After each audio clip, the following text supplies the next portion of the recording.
This is Watercolors. It comes in a tube like this, or this one. That's the grande size, I think. You can get it in concentrated liquid form like this. You can even get them on a sheet of paper like this, or in pans like this. And the pans are essentially just dried up watercolors from the tube. And that's kind of the cool thing about watercolors is just a little bit of water brings the watercolor paint back to life, which to me makes it the most economical color medium you can use as an artist. It's almost impossible to waste any of it. And this is why I recommend buying the paint from the tube, because you just get more for your money. A little bit of paint goes a long way, and the more water that you add to it, the less pigment hits the paper. So as you add more water, you get less and less color. You see that? The part in the middle had the least amount of water added to it, and the parts on the side had the most. Now this is my personal opinion, but for me, the watercolor paper is more important than the actual watercolor. Watercolor paints need to soak into the paper, and they thrive on texture. Cold press watercolor paper is perfect for that. You also want 300 GSM or 140 pound. That's the weight of the paper. Now the best paper you can get is 100% pure cotton paper, but only if you can afford it. There's also hot press watercolor paper, which is really smooth. I like it because my line work looks really nice on it, but the smooth surface doesn't really work well with watercolors. They just kind of sit on top, whereas cold press, the watercolors look really nice on it. Look at that. But the line work isn't so nice because it's so bumpy. So definitely try both hot and cold press and see what works best for you. Now, if you're just starting out and you're on a budget, 90 pound, 185 GSM cold press watercolor paper is perfectly fine. But rather than taking my word for it, let me show you a short I made a few years ago where I tried out a bunch of different watercolor paper. Let's do a little test. I'll paint some swatches on different paper. The first one, just plain old sketchbook paper. It's only 60 pound paper, meaning it's not very thick. Next is my travel sketchbook. It has 90 pound paper and it served me well for many years. It's cheap but durable. The Strathmore watercolor paper is 140 pounds. It's the heaviest you can get, I think, and a bit more expensive, but I still prefer the cheaper Canson. And speaking of Canson, this is also 140 pounds and it's the watercolor paper I use for my commissions and 90% of my work. It's a good all around and cheap paper. And now we get to the good stuff. French-made Arches watercolor paper. It's 100% cotton and it's a lot more expensive. And finally, L'Aquarelle by Canson. I think L'Aquarelle just means watercolor in French. It's 100% cotton paper and also quite pricey. As you can see, the thinner paper has less pigment. The colors are less saturated. But while the cheaper Canson and Strathmore are both the same weight as the more expensive French paper, there's more saturation and texture in the latter due to them being made of 100% cotton. So same paint, different paper, different results. Here's a close-up of 3 of the swatches. Can you see the difference? Can you see how the watercolors are more saturated in the better paper? And there's more texture to it too. This is why I say the paper is more important than the watercolor. The next thing I want to talk about is your line work. I like to use a very hard pencil, like a 4H or 6H pencil, because it's easy to erase. I like to do my line work and then ink on top of that with a waterproof pen. I use a zebra brush pen. Then once my inking is done, I can erase the underlying pencil lines. But from what I've seen, the majority of watercolor artists like to use just a pencil for their line work. So I'm doing this little doodle of Spider-Man just to kind of show you what it looks like without the ink lines. It's a bit softer, a little less graphical, and I highly recommend that you give it a try because there is some amazingly beautiful watercolor paintings out there that use this technique.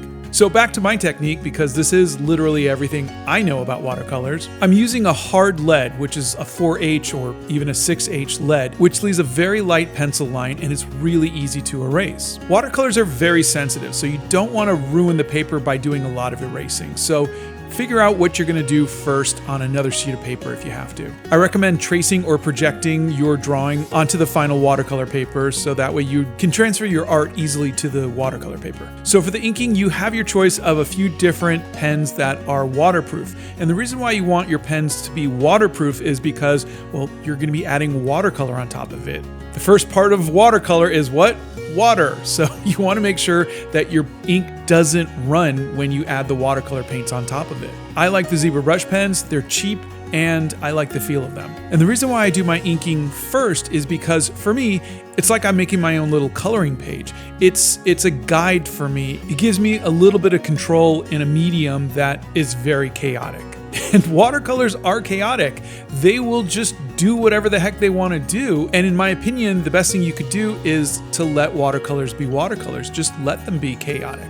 So the ink gives me that little bit of control that I want when I know I can't control the watercolors. Now, if you want to ink on top of the watercolors, you won't need a waterproof pen. So something else to consider. But your pencil lines will still be there. Once the watercolor's on top of it, your pencil lines are pretty much permanent. Right now I'm using a kneaded eraser to lift up the pencil lines. It's very easy on the paper and it does the job perfectly without lifting up the inking lines. Okay, finally, watercolors. So watercolors are a transparent medium. You want to work with your lightest colors to your darkest colors. So as you can see, I'm starting in with my yellows first, and then I'll layer in maybe the pinks and the baby blues and lighter colors as I slowly build up to the darker browns and the purples and the darker blues and greens. I like to look at it as if you had multiple sheets of colored plastic. Every time you put down another colored plastic on top of the previous one, you're still going to see a little bit of the previous one on that, and so on and so on.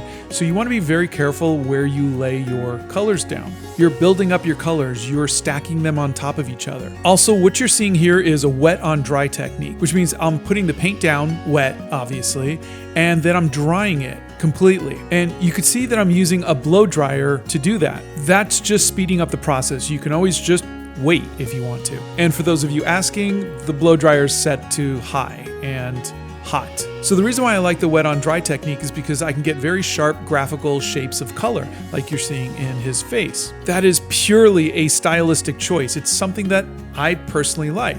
100% not something that most people do. This is something that I do for me. But drying the watercolors after each pass keeps the colors from blending and mixing together. I think the most common technique is the wet on wet technique, which is where you wet the paper first and then you put your pigment down while the paper is wet, and they all kind of just run into each other chaotically, and it's beautiful and it's fun. But this just isn't the technique that I personally use, but both techniques are very valid and very beautiful. Also, you might notice that I didn't tape this down, and you may be wondering if the paper is warping, and the answer is yes, the paper is warping a little bit, but not enough to where it's in any way impeding the process of the painting. And there's a couple reasons why. Number one is I'm doing a wet on dry technique, which means that the paper isn't, for the most part, wet. And the second is I'm using really good, thick, 100% cotton watercolor paper that just doesn't buckle up as much. Now, watercolors are not 100% transparent, obviously. So they are going to cover up your line work a little bit. And sometimes I just like to go over and re-ink some spots just to kind of bring the fullness of the black of the line work back in. And you can see on the background, I'm doing a little bit more of a wet on wet technique. I didn't wet the paper first, but I'm letting the wetness of the paint sit and then letting the colors blend together. Another thing to remember is watercolors, just like gouache, will desaturate when they dry. They're never as powerful as they are when they're wet. So you can see now how much that the saturation goes down from what it looked like when it was wet on the background, which is why a lot of times you'll see me go over and over again with a color to push up the saturation. Sometimes you have to do 2 or 3 layers of color just to get the same saturation you had when it was wet. Also, as you can see, colored pencils work with watercolors pretty well too. I wouldn't try to blend them. I would just use them for graphical little pops of color like what you see here. And that's, I think, literally everything I know about watercolors. I hope this helped, and let me know if there's anything else I can answer.